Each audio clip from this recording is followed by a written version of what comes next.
semuanya, selamat pagi anak-anak ibu. Selamat beraktivitas, Tuhan Yesus memberkati. Nah anak-anak, pagi ini kita ketemu lagi di pembelajaran keempat di tema 4 subtema yang ketiga, yaitu tentang pekerjaan orang tuaku. Nah anak-anak, bagaimana kabar kalian hari ini? Sehat? Luar biasa, masih tetap semangat belajarnya?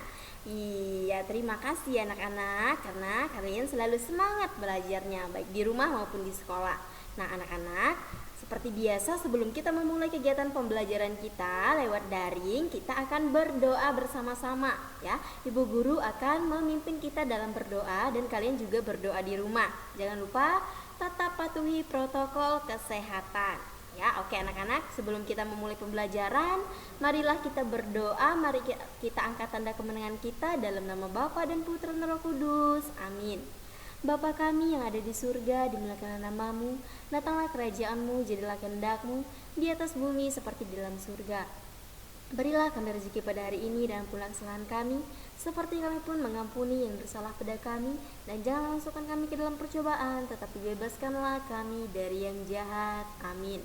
Dalam nama Bapa dan Putra dan Roh Kudus. Amin. Oke anak-anak, langsung saja kita akan melihat materi yang akan kita pelajari hari ini. Nah, di sini materi yang pertama kita buka di buku LKS kalian. Ya. Buku LKS-nya itu halaman 88. Nah, di situ ada mata pelajaran BI atau Bahasa Indonesia. Nah, materinya tentang alur dalam cerita. Nah, kemudian mata pelajaran yang kedua itu adalah PPKN atau Pendidikan Kewarganegaraan. Nah, di sini ya materinya tentang pengamalan sila ketiga Pancasila. Nah, langsung saja kita buka halaman yang pertama, yaitu halaman 88. Yaitu tentang cerita atau alur dalam cerita. Nah, anak-anak, siapa yang tahu apa itu cerita anak? Ayo, siapa yang tahu? Iya, benar sekali. Nah, anak-anak, jadi cerita anak itu adalah cerita pendek yang berisi tentang kehidupan anak-anak. Ya. Nah, anak-anak mungkin pernah ya kalian membaca cerita pendek yang berisi tentang kehidupan anak-anak. Ya. Nah, di sini ya cerita anak ini ditunjukkan untuk pembaca anak-anak atau khususnya untuk anak-anak seperti kalian. Ya. Jadi cerita anak-anak ini contohnya ya kalian bisa cari di internet boleh ya. Kalian cari cerita pendek yang berisi tentang kehidupan anak. Apa-apa saja sih cerita pendek yang berisi tentang kehidupan anak? Nah, nanti kalian bisa browsing ya. Browsing di internet, kemudian kalian juga bisa cari di YouTube ya. Cari cerita-cerita pendek yang berisi tentang kehidupan anak-anak, khusus anak-anak ya. Nah, jadi di sini anak-anak, cerita anak-anak itu memiliki unsur-unsur intrinsik. Nah, yang selanjutnya. Nah, jadi di sini salah satu unsur intrinsik yang akan kita pelajari kali ini adalah alur, yaitu alur dalam sebuah cerita. Nah, apa yang dimaksud dengan plot atau alur? Ada yang tahu? Iya, betul sekali. Nah, plot atau alur itu adalah apa? Jalan cerita atau rangkaian peristiwa dari awal sampai akhir cerita itu diceritakan atau kita baca. Jadi plot atau alur cerita itu adalah bagaimana jalannya sebuah cerita tadi. Ya, rangkaian peristiwanya seperti apa? Ya, urutannya seperti apa dari awal sampai berakhirnya sebuah cerita. Nah, itu yang dimaksud dengan plot atau alur. Nah, di sini setiap cerita itu memiliki tahapan atau bagian alur cerita yang digunakan oleh pengarang ya ketika dia membuat sebuah cerita. Nah, di sini beberapa tahap anak-anak. Nah, di sini ada 5 tahap. Nah, tahap yang pertama itu adalah tahap perkenalan. Nah, seperti apa tahap perkenalan itu? Nah, tahap perkenalan atau eksposisi itu ialah tahap di mana permulaan suatu cerita dimulai dengan suatu kejadian, tetapi belum ada ketegangan atau belum ada peristiwa yang menegangkan yang terjadi dalam cerita tersebut, ya. Nah, jadi tahap ini berisi tentang pengenalan tokohnya, kemudian bagaimana reaksi antar pelaku, ya. Kemudian bagaimana tempat terjadinya suatu cerita tersebut. Jadi pada tahap perkenalan ini kita akan mengenal bagaimana sih tokoh ini, ya, sifatnya seperti apa. Ya, seperti itu. Kemudian yang kedua, tahap pertikaian.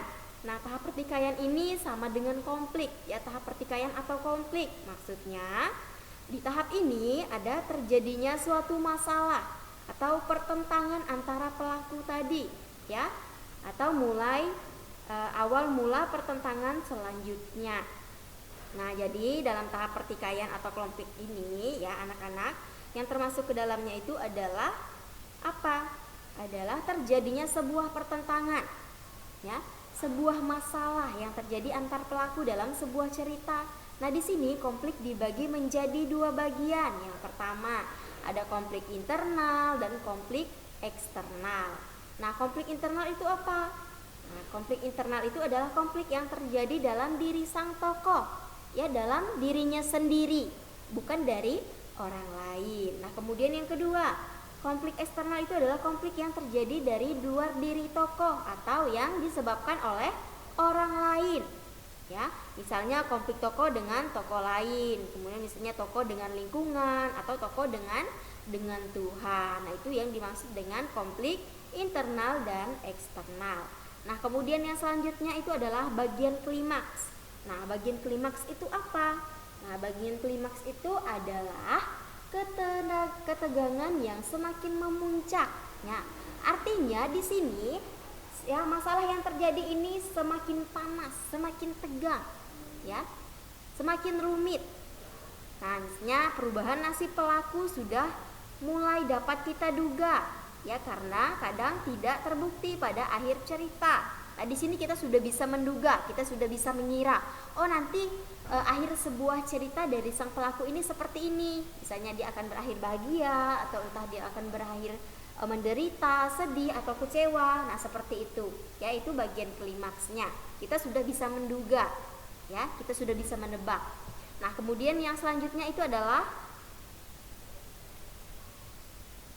bagian lerayan nomor 4. Nah, bagian lerayan itu atau anti klimaks, ya, itu adalah tahap alur yang menggambarkan persoalan mulai menurun, mulai mereda, mulai ada solusi dari permasalahan yang memuncak tadi.